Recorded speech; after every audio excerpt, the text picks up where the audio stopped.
अवतार राजपूत जी भोपाल से। जय जय श्री राधे। श्री हरिवंश महाराज जी, राधे राधे गुरुदेव भगवान। महाराज जी, हर युग में भगवान किसी ना किसी रूप में आते हैं। राधा नाम कई युगों से चलता आ रहा है, लेकिन राधा नाम की इतनी महिमा और एक संत के प्रति इतनी भीड़ और श्रद्धा कभी नहीं देखने को मिली, और ना ही केवल राधा नाम सुनकर लोगों को इतनी गति से बदलते हुए देखा है। महाराज जी, आप उस युग में आए हो जिस युग में हम हैं। गुरुदेव भगवान, भगवान का प्रभाव जागृत होता है। भगवान तो सबके हृदय में है, भगवान का प्रभाव जागृत होता है। जैसे वही बात आप जानते हैं, आप बोले तो उसका प्रभाव नहीं पड़ेगा, और इनके वाणी में भगवान जागृत हो चुके हैं, तो वही बात ये बोलेंगे तो हजारों लोगों के ऊपर प्रभाव पड़ जाएगा। तो उसमें बात भगवान के प्रभाव की है। भगवान तो सब में है, कौन सा ऐसा जीव है जिसमें भगवान नहीं है? ना, सब में भगवान। तो सब भगवान के ही तो रूप हैं, तो सब भगवान के ही अंश अवतरित हुए हैं, सब भगवान के अंश से अवतरित हुए हैं। अब भगवान जहां जितना प्रकाश कर देते हैं, किसी को प्रकाशित किया 100 आदमी को बदल दिया, किसी संत को प्रकाशित किया 1000 आदमी को, किसी को प्रकाशित किया देश का देश बदल, तो वो भगवान का प्रभाव होता है, वो भगवान का प्रकाश होता है, व्यक्ति का नहीं होता। इस व्यक्ति का प्रभाव नहीं है, उस परमात्मा का प्रभाव है। वो चाहता है तो उस वाणी में बैठ करके जीव का मंगल कराने लगता है। वो चाहता है तो नाम का प्रकाश होने लगता है। क्या राधा नाम हम ही ने पहली बार लिया? क्या बहुतों ने लिया है, बहुतों ने गाया है, महिमा गाई है। अब उनको यहाँ से प्रकाशित करवाना है, तो जब बोला राधा तो करोड़ों लोग बोल रहे हैं राधा राधा, है ना। तो वो भगवान का प्रकाश है, वो भगवान का प्रभाव है, अवतार नहीं, अवतार नहीं, भगवान का प्रभाव। भगवान तो सब में, और भगवान जब अवतार लेते हैं तो अपनी अनंत शक्ति से लेते हैं। दुष्टों का संहार करना, भक्तों को सुख देना, प्रेममयी लीला करना, मतलब वर्षा कर देते हैं भगवान जब अवतार लेते हैं। घोर पापियों को भी भगवान परम पद देते हैं, बिना साधना के भी परम पद देते। अवतार एक अलग चीज है। अवतार का मतलब होता है स्वयं भगवान पधारे हैं। हम लोग सब भगवान के अंश हैं, तो जहाँ की जितना प्रकाश हुआ उतना प्रकाशित होने लगता है, तो उसी प्रकाश को लक्ष्य करके हम कहते हैं ये तो भगवान ही है, क्योंकि भगवान का प्रकाश हो रहा है। इस लेकिन भगवान नहीं है, वो भगवान का अंश है। भगवान तो जब अवतरित होंगे तो हाहाकार मच जाता है। देखो 6 दिन के थे, 6 कोस में जिसका शरीर पड़ा था, ऐसी पूतना को 6 दिन में मार दिया, नहीं मार दिया? अच्छा, अपने को कहा जाए कि 100 किलो अंगुली में उठाओ, इस छिंगुली अंगुली में भगवान ने 7 दिन 7 रात गिरिराज महाराज को धारण किया। एक पूरा संपूर्ण ब्रजमंडल की रक्षा की कि नहीं की? तो भगवान है, हम सब भगवान के अंश हैं। और अंश में जहां जितना प्रकाशित हुआ, तो हम लोग उस प्रकाश को देखकर बोलते हैं कि ऐसी क्षमता मनुष्य में नहीं होती, ये तो साक्षात भगवान है। उस प्रकाश को देख करके, पर वो साक्षात भगवान नहीं है, भगवान तो साक्षात कुछ और है। हम सब भगवान के अंश हैं। अब वो अंश का भाव शरीर को लेकर है। शरीर का राग हट जाए तो भगवान ही है उसमें, और कोई थोड़ी बैठा हुआ है। वही बैठे। गंगा जल का अंश चम्मच में आया तो हम गंगा जल तो कहेंगे उसे, टैंकर में आया तो गंगा जल कहेंगे, लेकिन टैंकर और चम्मच वाले गंगा जल में अंतर होगा। चम्मच वाले में डुबकी नहीं लगा सकते, टैंकर वाले में डुबकी लगा सकते हैं।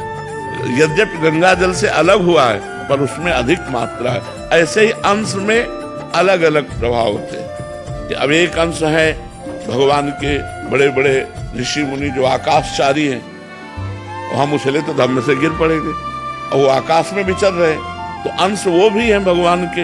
एक है कि वो जो चाहे नई सृष्टि रचना कर सकते हैं, लेकिन वो भगवान नहीं है, भगवान के अंश हैं। उनमें जितना पावर प्रकाशित हुआ, भगवान का पावर अनंत है और हम लोगों का पावर सीमित है। भगवान का पावर अनंत है, उनको अनंत कहा गया है। तो हम लोग भावना में कह देते हैं, लेकिन भगवान तो भगवान है। जब वसुदेव देवकी जी ने पूर्व जन्म में तपस्या की और भगवान से कहा आप जैसा पुत्र चाहिए, तो कहा मेरे जैसा तो सिर्फ मैं ही हूं, मैं ही आऊंगा। तो भगवान कृष्ण के रूप में पधारे। जब मनुष्य शतरूपा ने तपस्या की, भगवान प्रकट हुए तो भगवान से कहा मैं आप जैसा पुत्र चाहिए।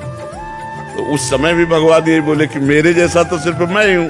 तो वही राम जी के रूप में प्रकट हुए, मनुष्य शतरूपा दशरथ कौशल्या बने और भगवान राम के रूप। तो भगवान जैसे तो सिर्फ भगवान है।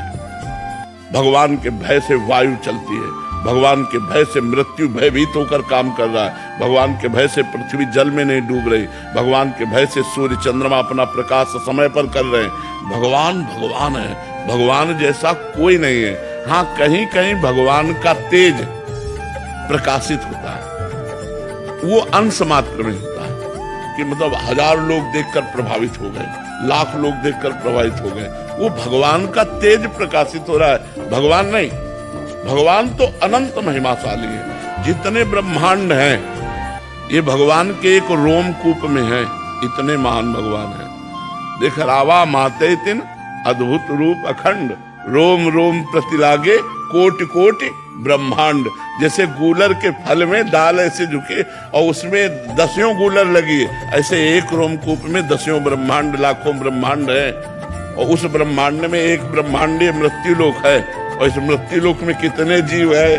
अब भगवान की महिमा सिर्फ भगवान, भगवान जैसा कोई नहीं। हाँ, भगवान का जहां प्रकाश, किसी की वाणी में प्रकाश, किसी के चेहरे में प्रकाश, किसी की भुजाओं में बल रूप से प्रकाश, अलग अलग, किसी के माइंड में प्रकाश, अलग अलग प्रकाश दिए हुए हैं। तो भगवान का ही सब। अब देख लो, भगवान का प्रभाव है तो वैज्ञानिकों ने क्या क्या नहीं बना दिया। भगवान ने ही तो पावर दिया वैज्ञानिक को माइंड का। अब एक कील फेंको ऐसे ऊपर तो धम्म से नीचे गिर जाएगी, और सैकड़ों आदमियों को बैठा के हवाई जहाज उड़ता है नहीं उड़ता है, वो भी तो धातु का ही तो बना होता है, और हवाई जहाज उड़ता है। तो ये सब किसने दिया? भगवान ने ही तो दिया। सबको माइंड भगवान ने ही दिया। हम एक साइकिल की चैन उतर जाए तो चढ़ाना मुश्किल पड़ जाता है, क्योंकि हमारी तमीज उतली है, और एक आदमी की हवाई जहाज उड़ा रहा है। तो भगवान ने माइंड का विकास किया है, भगवान ने अपना अपना प्रभाव रखा है। तो उसकी वाणी बोले तो हजारों का परिवर्तन हो जाए, वो भगवान उसकी वाणी में प्रभाव प्रकाशित करते, ना कि वो भगवान है। भगवान तो अद्वितीय है, भगवान जैसे तो सिर्फ भगवान है। जैसे कालिया नाग पूरा काली दह जहर से तपता था, गौं ने और ग्वाल बालों ने पी लिया तो सब मर गए।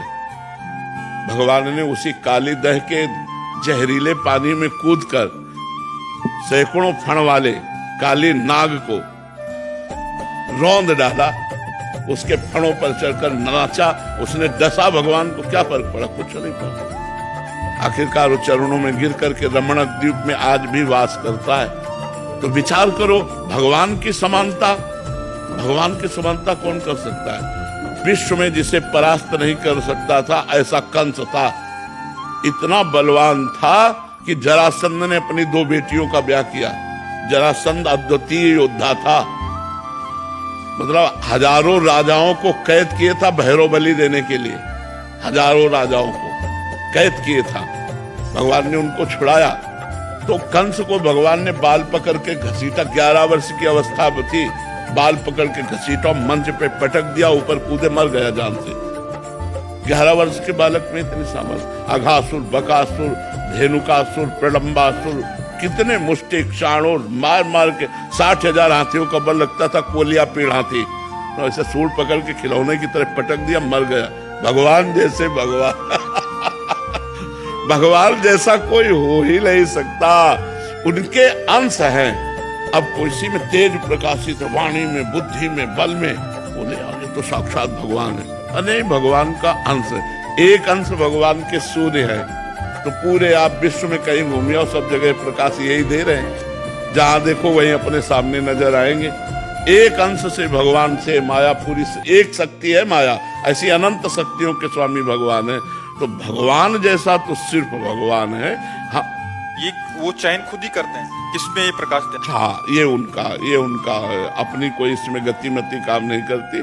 अलग अलग वैभव भगवान प्रकाशित किए, अपनी अपनी क्षमता के अनुसार भगवान वहां पावर दे दिए, जैसे जैसे कर्म के अनुसार क्षमता है वैसा प्रकाश हो रहा है। तो भैया भगवान जैसे तो सिर्फ भगवान है, और भगवान का अवतार जब होता है तो कभी कभी होता है। जैसे अभी पीछे द्वापर में हुआ था कृष्ण अवतार। ऐसे कितने ऋषि मुनि प्रकट हुए जो बार बार धर्म की स्थापना करते हैं। भगवान जब अवतरित होते हैं तो दुष्टों का विनाश करके, विनाशाय च दुष्कृताम, और धर्म की स्थापना करते हैं। लेकिन जब भगवान का पावर भक्त रूप में प्रकट होता है तो दुष्टता का विनाश करके, दुष्टों का विनाश करके नहीं, दुष्टता का विनाश करके भक्ति की स्थापना करता है। तो भगवान से भी श्रेष्ठ माना गया भगवान का भक्त, क्योंकि भगवान तो सीधे दुष्ट का विनाश कर दिए, और वो दुष्ट का विनाश नहीं किए, बड़े बड़े दुष्टों की दुष्टता का विनाश करके उनको साधु बना दिया, उनको भक्त बना दिया।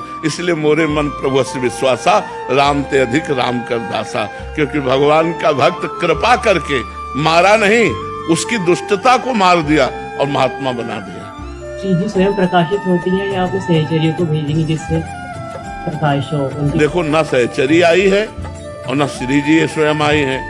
श्री जी की कृपा दृष्टि हुई है। अभी श्री जी का महात्म तो ये तो उनका महात्म सुना रहे लालजू का, और ऐसे लालजू जिनके चरणों में मुकुट रखते हैं वो हमारी महारानी जो है। श्री जी की कृपा दृष्टि, कृपा कोर मात्र होने से ये प्रभाव है। ये श्री जी की कृपा कोर का प्रभाव है। श्री जी कृपा कोर कर दिए, जरा सी प्रभाव ही प्रभाव दिखाए। श्री जी की सहचरी आई हरिदास जी के रूप में, श्री जी की सहचरी आई हरिराम व्यास जी के रूप में, श्री जी की सहचरी आई हरिवंश महाप्रभु के रूप। ये सहचरी आई, और जब श्री जी पधारती है तो फिर लुटता है रिद्धियां सिद्धियां, सब मारी घूमती गलियों में, बरसाने में रिद्धियां सिद्धियां, भक्ति सब नृत्य करती, क्योंकि महारानी जो पधारी आज भी है, पर वो दृष्टि हमारी नहीं, इसलिए हम देख नहीं पाते। महारानी जो तो अब ये सबसे अलग बात है। आगम निगम पुराण अगोचर, आगम निगम पुराण सब चर्चा बंद। जब लाडली जी की बात आएगी तो बहुत वो अलग होगी, वो अलग बात होगी, बहुत ऊंचा प्रकाश होगा। अरे उनको जो लालजू को अधीन किए हुए हैं, आप सोचो, जाके अधीन सदाई सांवरो या ब्रज को सिरताज, हमारे माई श्यामाजू को राज। तो ये ब्रज क्षेत्र है, ये वृंदावन धाम है, महारानी का घर है। महारानी का देखो, यहाँ का जैसा प्रभाव कहीं आप नहीं देखोगे।